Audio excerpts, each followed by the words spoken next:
I believe I was trying to reconstruct memories. I've heard your name before.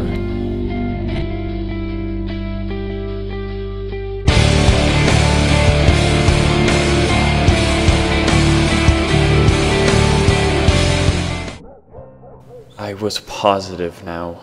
They were gaining, the barks much closer now. We still had a lead on them, possibly enough to still make it out of here, but my heart squirmed at the thought of what would happen if they were to catch us. The girl sat on my shoulders, her hands cupped over her eyes as it was daytime now and the sun hurt her permanently dilated eyes. I didn't understand what she was doing at first, but when I looked up and realized, I fished around in my shirt pocket, eventually pulling out a pair of sunglasses. One of the lenses was cracked, the metal frames partially bent, but overall I figured it would be better than nothing. "Here," I said, handing them to her. She looked at them, hesitantly putting them on. "There," I smiled, "now at least you can kinda see in daytime." Her face lit up brighter than I'd ever seen as she gazed around the woods. "It's beautiful," she cried, her mouth open in awe. "It's so green." "Yeah, sure," I said, glancing around. It really didn't seem all that great to me, but I suppose I had seen it all before. She continued to squeal with childlike delight at every little thing, and before I knew it, we emerged out onto a paved road.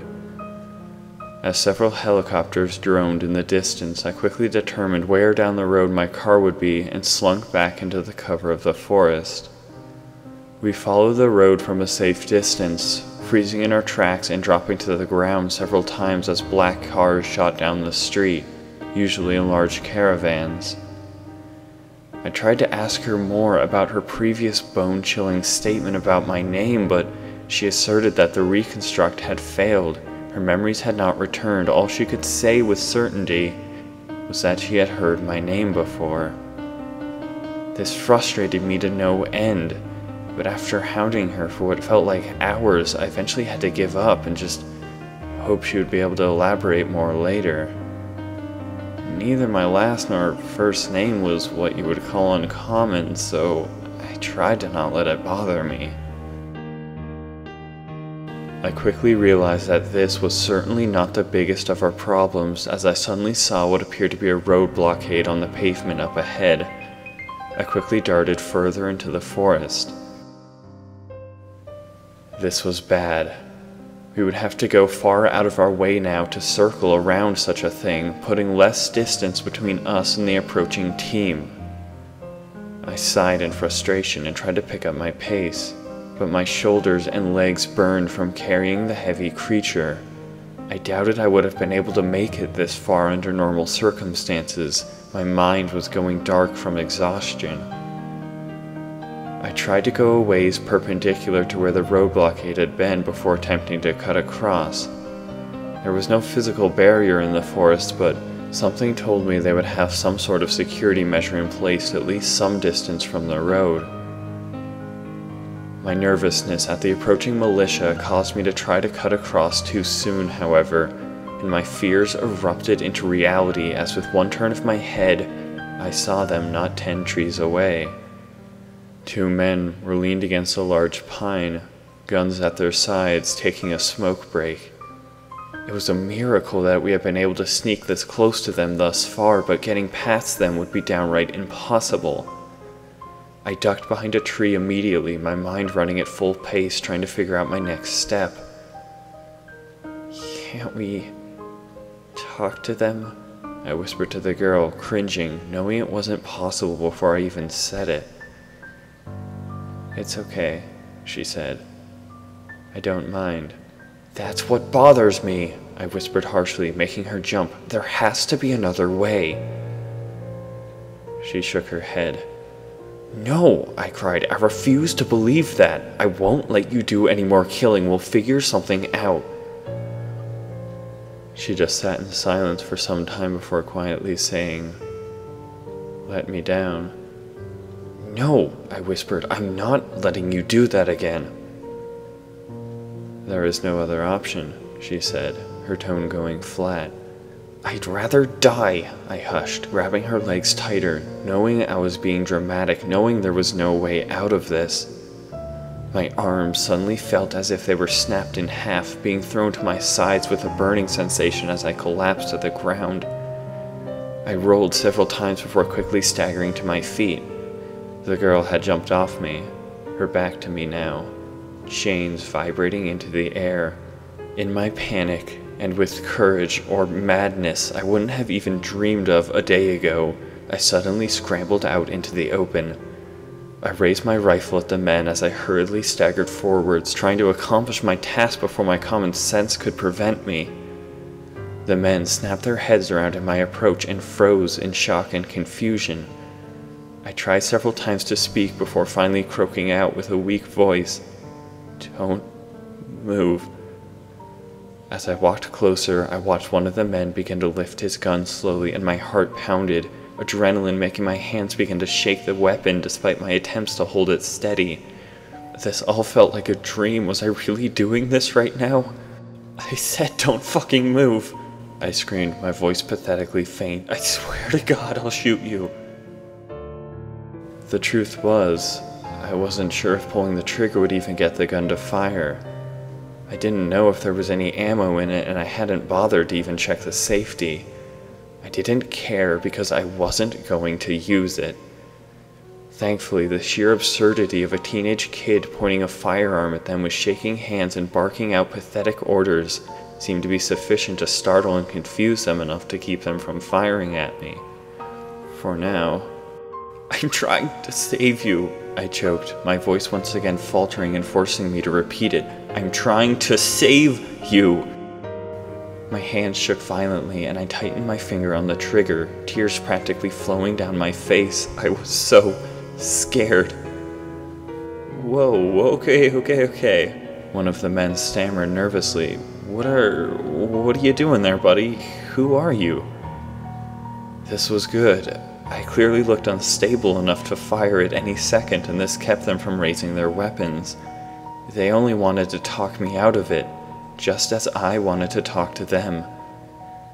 This perfect scenario all dissolved, however, as I watched their faces entirely drain of color and their eyes go absolutely panicked. I knew that the creature had stepped out from the cover.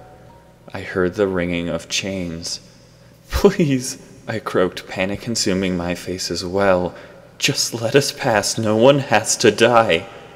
I watched one of the men's hands slowly advance towards his radio. "How is the left hand still active?" he gasped in panic. "The response team was right. The injection failed." "Stop!" I cried, louder now, dread making my legs shake. "I have no idea what the hell you're talking about. I know you're just doing your job. I know you think what you're doing is right, but you're wrong. If you try to stop us, you will die. You can't win this." I swallowed hard, panic threatening to make me collapse to my knees. "I don't want to shoot you," I continued, tears obscuring my vision. "The girl behind me won't kill you either if she doesn't have to." The man nervously laughed, his eyes growing wider by the second. "Girl?" he choked out. "That girl died years ago." "Please!" I shrieked in desperation. "Put your fucking hands in the air. Don't make us do this. No one here deserves to die." The crunch of leaves and blistering heat told me that the girl had stopped right beside me, her pale form clearly visible in my peripherals. Her shrieking chains danced all around behind us. The two men both looked at her, and then me, aghast and horrified. "Us?" the second man stammered. "How are you? Why isn't it?" His voice quickly trailed off as he dropped his weapon, his hand slowly rising above his head. My heart jumped in relief. Maybe we could do this. "No," the other man said, his now shaking hand suddenly rushing to his radio. "I'm sorry, but you're the one who's wrong. That's not a girl, and that thing does deserve to die." His speech was brutally cut off as his head was pinned to the tree by a metal spear. His skull fragments burst into the air, and before his body even went entirely limp, he was cleaved in half as the chain slashed downwards. The other man immediately threw himself to the ground in a panic, just barely escaping a chain aimed at his neck. It instead made grazing contact with his arm and cleaved off the limb in a mist of vaporized blood. "Stop!" I shrieked, immediately getting between the downed man and the creature, causing her face to erupt in frustration. "John," she seethed. "He's unarmed," I cried back. "I won't let you kill him." The man's face exploded in disbelief as his voice cut into the air. "It can talk?" A chain suddenly arced its way around me and stabbed the man in the chest, yanking his body out from behind me as he gasped in agony, unable to scream as the scalding metal punctured his lung. That smile splintered across the girl's face again as the man thrashed and dark blood spurted from his open mouth. Then, something absolutely horrific happened as the man was reeled in close to the girl and propped up in front of her.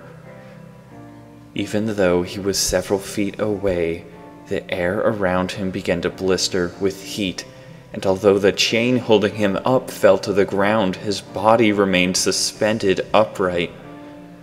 As I watched in unbelieving horror, his skin was peeled away, and seconds after hearing a gruesome crack, his shattered ribs were forced up through his flesh, spilling out onto the ground like daggers after they slashed his chest cavity open. The girl convulsed as her loud hissing laughter erupted out of her throat, even more excited this time than the last. The sunglasses fell from her face, but she didn't seem to mind. The man's organs spilled out onto the leaves and his neck folded back on itself, cracking with the effort before the skin was scorched black with heat and his skull separated from his body. The whole mess suddenly collapsed to the floor in heaps as the air snapped loudly and finally ceased to warp with heat. I tried to scramble backwards but found my limbs too numb.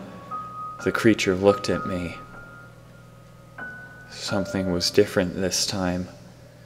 Her eyes were still wild and frantic, a pulsating black. She had never looked at me this way before. Or rather, every other time she had looked at me. Now, although her gaze was on me, it didn't seem as if she knew I was there. This made my blood freeze in terror, and I uselessly put up my hands to shield myself. I imagined this was the last thing all those men had seen before they died. "Hey," I stammered, absolute panic stifling my voice. What's wrong? Why are you looking at me like..." My voice died out as it became trapped in my throat. My hands were obscuring the creature's face. But after what felt like several hours of nothing happening, I slowly lowered them. Her eyes were still fixed on me, her stare eerily distant. "Why?" I stammered, the fact that I had failed to keep her from killing overriding my fear. "Why the hell did you kill him? He had surrendered!" She stepped forwards, a faint smile painting across her face as her pale hand fell on top of mine. "Friends," she said, "helping each other. Bullets kill you. I want to talk more." Her strange and sudden actions made me stumble over my next words, but I was finally able to snap out, "But he wouldn't have shot me!" Her next words chilled my bones. "He would have remembered your face."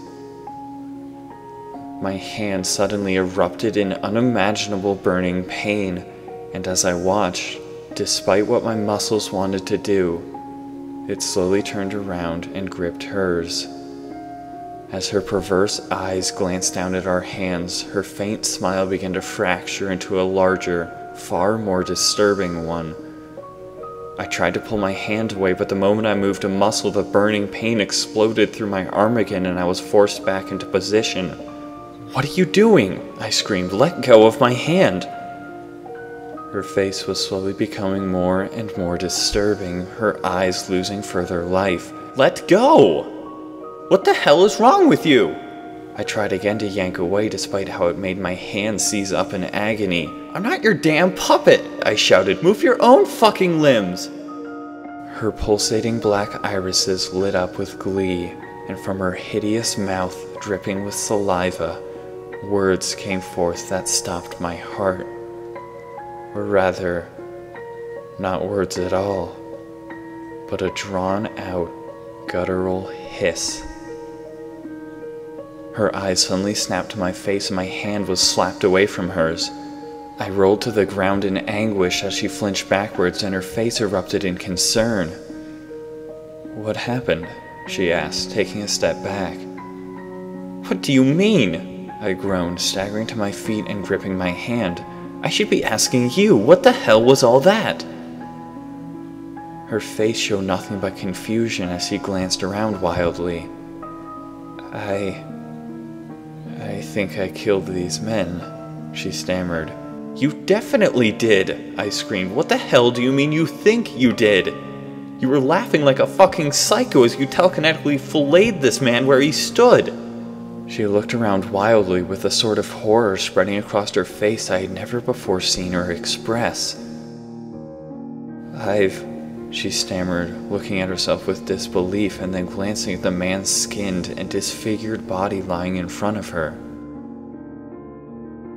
"I've never been able to do that to someone before." "And then you grabbed my hand and fucking hissed at me!" I cried. "You can't seriously expect me to believe you don't remember that!" Her face flushed bright red and she stammered out, "I grabbed your hand?" "Stop bullshitting me!" I shrieked. "You can't possibly get me to believe you just had such a convenient lapse in memory." "No," she stammered, still looking around in bewilderment. "I do remember it happening." Her voice paused for a minute before continuing, "But it felt more like a dream." As the blades of a helicopter swept past overhead, I suddenly realized how long we had simply been standing and talking. We were like sitting ducks here, we couldn't afford to stop. I grudgingly knelt down and turned my back to the girl, grabbing her sunglasses and handing them to her. "We're not done talking about this, but we have to go, come on." I swung around to my back and continued off into the forest following the road. After only a minute or two of silence, I spoke out. "They called you the left hand." I looked up at her before stammering, "What does that mean?" "I've never heard that before," she replied, her face slightly concerned, showing that she truly meant it. "Okay," I sighed, all of this making my head spin. "They also said the injection failed. Does that mean anything to you?" This time, she was silent for quite a while. I eventually looked up at her, awaiting her response, and after what felt like several minutes of silence, she finally replied with a cold voice, "I'm fitted with a failsafe." I fell quiet as I thought that over. Just as I was about to ask more about what that meant, she continued, "As both a way of controlling me and preventing escape, I've had a small apparatus surgically implanted at the base of my spine.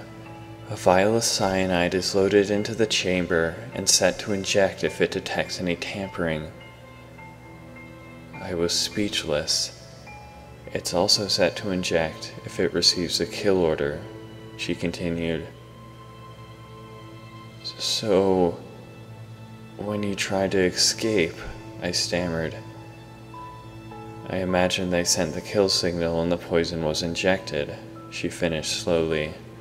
And yet, it didn't kill you, I thought out loud. Why the hell not? I don't know, she stated softly.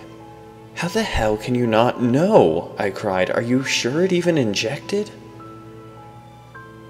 I believe it did, she said. Ever since that night, I felt different. Not quite broken inside, but I feel as if not all of me is here. My mind doesn't necessarily feel damaged, but it feels altered. Jesus, I sighed under my breath. You can't just go pulling shit like that from nowhere. Why didn't you tell me earlier? It seems obvious, she replied slowly. Why would I have done any of their tests unless my life depended on it?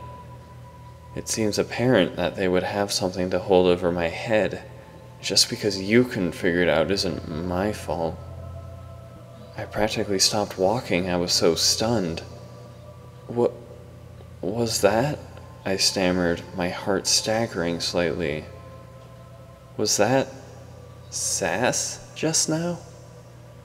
Maybe, she pouted. Why does it matter? It's nothing, I stammered, shaking my head. That was just very human of you.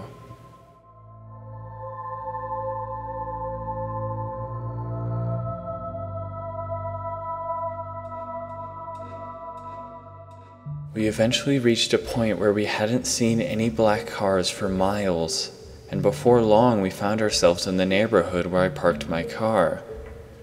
We were now weaving through people's backyards, and I hoped no one was watching us, specifically hoping no one would report anything suspicious about a girl with chains draping from her back. I doubted they usually got calls like that. Of course, the gun I held in my hands wasn't doing anything to help our situation if someone decided to look out their window. Finally, we reached my car and I hurriedly threw the assault rifle inside, hiding it under the seat and motioning for the girl to get in. I glanced around nervously when I suddenly jolted to my senses in horror to realize that there were still helicopters overhead.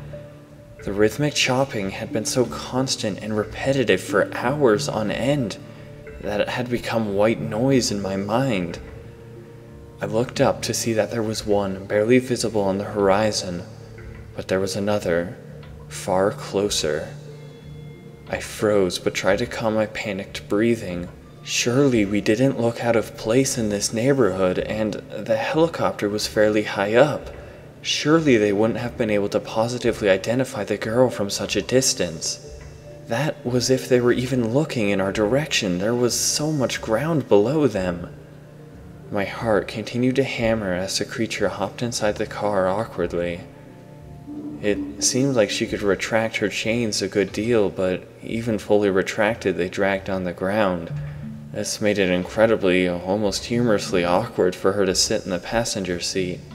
To my huge relief, the helicopter didn't circle back, and rather lazily drifted over the forest, making a wide sweep over the facility. I hurriedly ducked inside my car and fished my keys out of my pocket. The vehicle roared to life as I turned the keys in the ignition. The creature's face lit up with childish glee, and I spun the wheel, rapidly driving out onto the main road. Once we were cruising at highway speed, for what felt like the first time in forever, I let out a light sigh of relief. I reached up to my car visor and pulled out a better pair of sunglasses, the lenses heavily tinted and reflective. Here, I smiled, handing them to the creature. She rather hesitantly took them and switched them with her own, her face flushing a faint red as she whispered, "Thanks." She now looked something like a secret agent, and I laughed. "What?" she asked, her hands fidgeting nervously. "Nothing," I laughed. "You just look cool is all." I cut myself off as something struck me.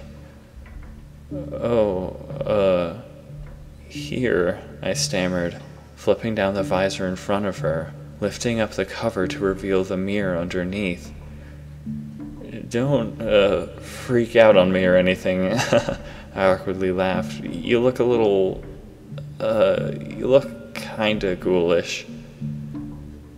She stared in awe, slowly lowering her glasses.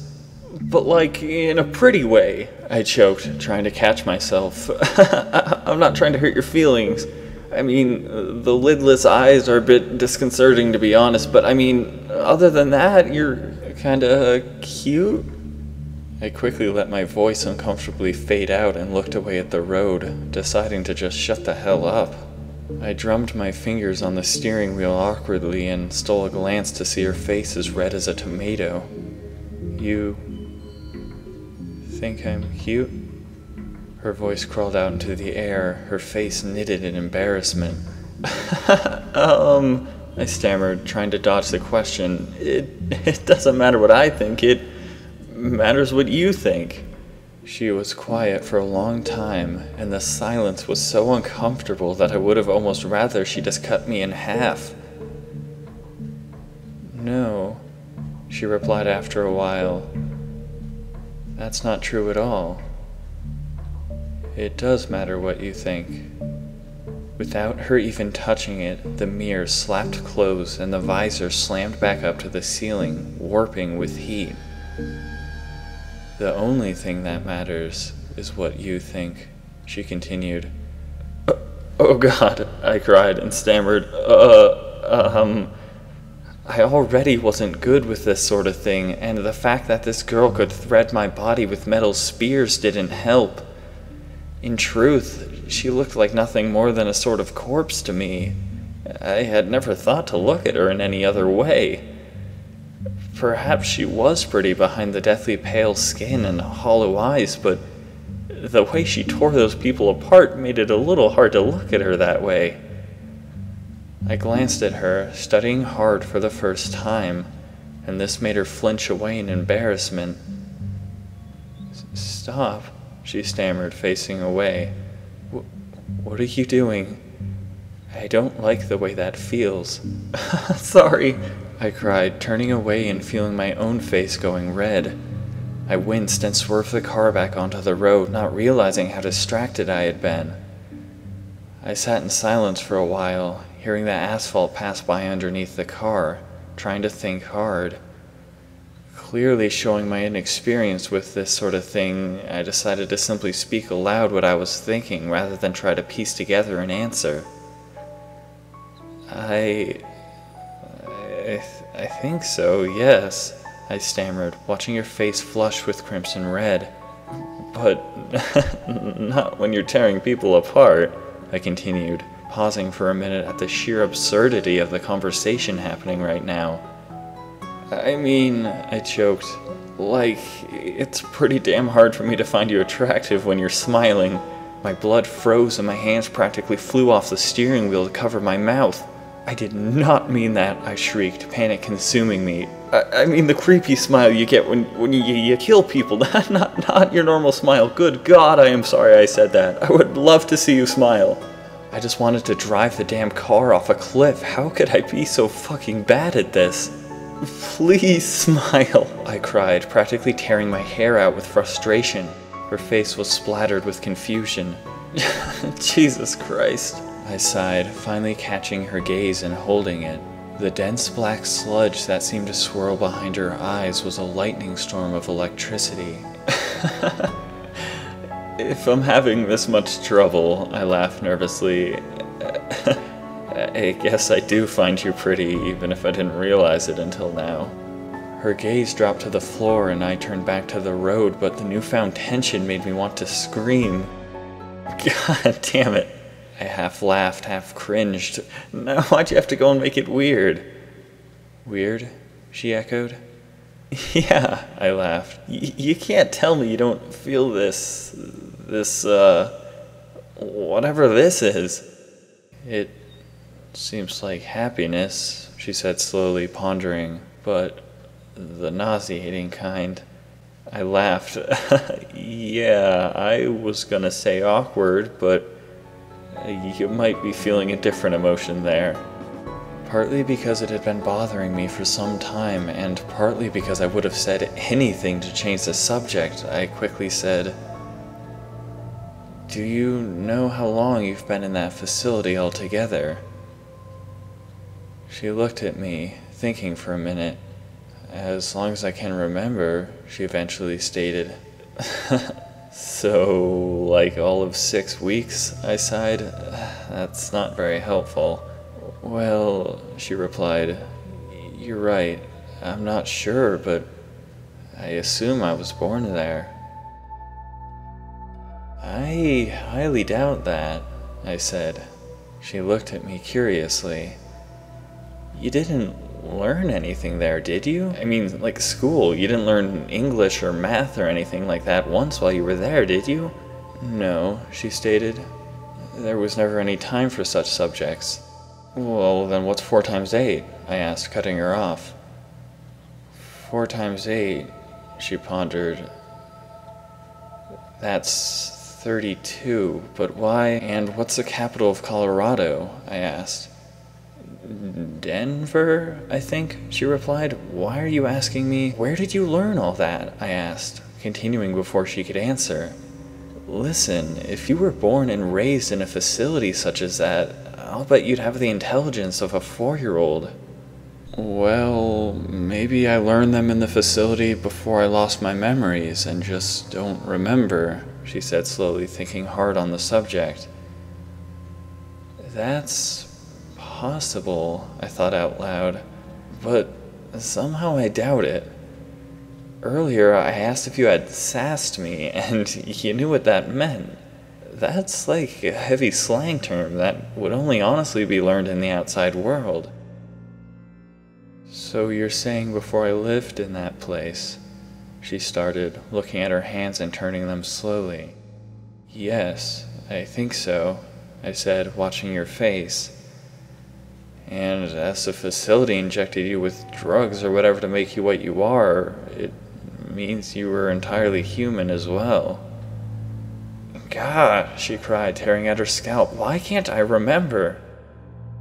What is the sign of a 45-degree triangle?" I asked. She stammered, pausing uncertainly, frustration growing on her face.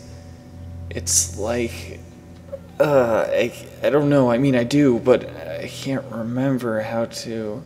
"That's okay," I said, cutting her off. "If I told you it was 1 over the square root of 2, or the square root of 2 over 2 in proper form, does that make sense?" "Yes," she replied slowly. "I think that makes sense." "Okay," I said, further pondering. "If I asked you to find the derivative of a function, could you do it?" "Probably not," she replied honestly. "And if I asked for the integral?" I continued, scrutinizing her face. She stammered. "What about the radius of a polar graph, or the xy coordinates of a parametric function?" I cut in. Her face displayed nothing but confusion. "Not ringing any bells?" I asked. "I have no idea what you're talking about," she replied after clutching her head for a second or two. Alright," I said. "This is a really rough estimate, and I've got to account for the fact that you don't really have all your memories, but based on how math courses progress in this country, your current level of knowledge would probably place you at about..." I paused, thinking for a minute. "Probably sometime at the end of middle school to the very beginning of high school. I'm just guessing at your age here, but you look just slightly younger than me, so depending on how old you are, that would mean that you've been in the facility for roughly 4 years." She looked at me, clearly mulling that thought over in her head. 4 years, she quietly breathed after a while. "Yeah," I said softly. "But before that," she continued, trailing off. "Yeah," I said again, looking back at the road. Max lived fairly close to my neighborhood, and I tried not to look as we passed his house. I knew his parents would be waiting for him there, waiting for their son who would never arrive. I tried to block this out of my mind, but as I stole a glance, my heart froze up so fast I nearly ran the car off the road as my muscles tensed. Packed in front of the house, shaded and partially obscured by the surrounding trees, were 5 or so black vehicles. There was also a large, black, box-like trailer attached to one of them, the back open. I cursed under my breath. How could I have been so stupid? Of course they were able to identify Max's body at the facility. Penny's house was likely to be searched as well. I didn't know about Sarah. Her body was torched. I doubted they would have been able to make any sort of identification off of her. We passed by the horrific scene in worried silence as I stared straight ahead, my heart hammering.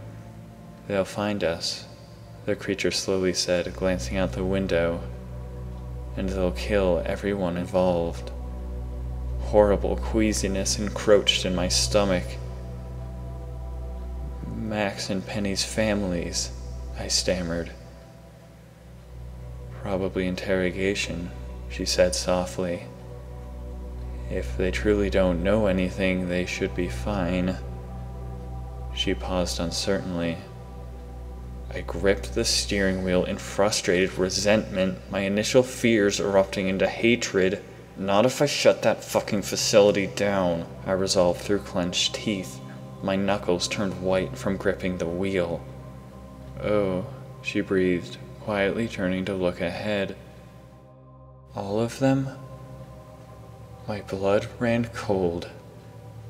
I was about to ask her how many more, when I suddenly realized what this entailed. My fears were being realized, and I felt a shiver run down my spine. I choked out with shaking breath.